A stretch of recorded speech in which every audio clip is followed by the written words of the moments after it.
Naniniwala ka ba sa mga alien, kaibigan? Ito ang mga nilalang na nagmula sa ibang planeta o sa ibang dimensyon ng mundo. Ito ba ay totoo? O ito ba'y kathang-isip lamang? Samahan mo kung panoorin ang mga kakaibang nilalang at mga kakaibang bagay na tinatawag na UFO o Unidentified Flying Object. Ang unang video na ito ay nakuhanan sa bansang Spain o Espanya. Makikita sa video ang isang higanting UFO na napakaraming ilaw na napakaliwanag. Nasaksihan ito ng isang babae sa Espanya at laking gulat nito nang makita niyang maglanding ang UFO sa kagubatan. Nakatigil lamang sa gubat ang UFO na ito at walang ibang ginagawa ito kundi pasayawin ang mga napakaliwanag nitong mga ilaw. Ayon sa babaeng kumuha ng video, tumagal ng halos kalahating oras ang UFO na ito sa kagubatan at nang lumipad na ito papunta sa kalangitan ay para itong kidlat na napakabilis. Sa pangalawang bidyong ito ay makikita ang isang UFO o flying saucer na pabagsak sa lupa mula sa taas na 250,000 talampakan. Ang bidyong ito ay kuha ng mga militar at may posibilidad na ang mga militar na ito ang dahilan ng pagbagsak ng flying saucer. Tumagal ito ng halos 5 minuto sa ere bago ito tuluyang bumagsak sa lupa. Panooring mabuti sa video ang pagbagsak ng UFO na ito.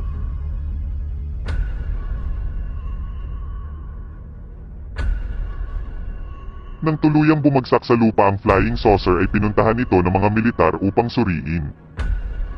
Hindi na nakapagtataka kung bakit hindi binabalita sa media ang mga ganitong pangyayari dahil siguradong itatago nila ito at pag-aaralan ang ganitong napakataas na klase ng teknolohiya. Ang pangatlong bidyong ito ay kuha sa bansang India. Ang UFO na ito ay nakita ng isang grupo ng mga kalalakihan at sa pagkamangha ng mga ito ay kinuha nila ito ng video upang maging ebidensya sa kanilang nasaksihan.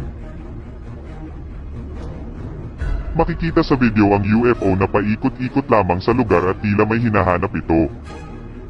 Ilang saglit lamang ay nagtungo ito sa isang liblib na lugar at naisipan ng grupo ng mga kalalakihan na sundan ang UFO na ito gamit ang kanilang sasakyan. Makikita sa video na lumilipad lamang ang UFO sa mababang altitude levels. Ilang saglit pa ay nagpaikot-ikot ulit ito na tila nagbibigay ito ng senyales o mensahe sa mga taong nakakakita sa kanya. Ang pang-apat na bidyong ito ay kuha ng mag-asawa habang sila ay nasa kalagitnaan ng biyahe. Makikita sa video ang makulimlim na panahon at napakaitim na mga ulap. Ngunit kung pagmamasdang mabuti ang video ay meron palang isang UFO sa kalangitan at nakatigil lamang ito sa ere. Ngunit makalipas ang ilang minuto ay bigla na lamang itong lumipad paalis na kasing bilis ng kidlat. Ang panglimang bidyong ito ay kuha ng isang lalaki sa bansang Amerika. Makikita sa video na tumatakbo ang lalaki na tila may hinahabol ito. Ngunit ang dahilan pala kung bakit tumatakbo ito ay nakakita ito ng mga fighter jets na lumilipad sa himpapawid at may kasama ang mga ito na isang flying saucer. Malinaw na makikita sa video na may kasamang flying saucer ang mga fighter jets na ito.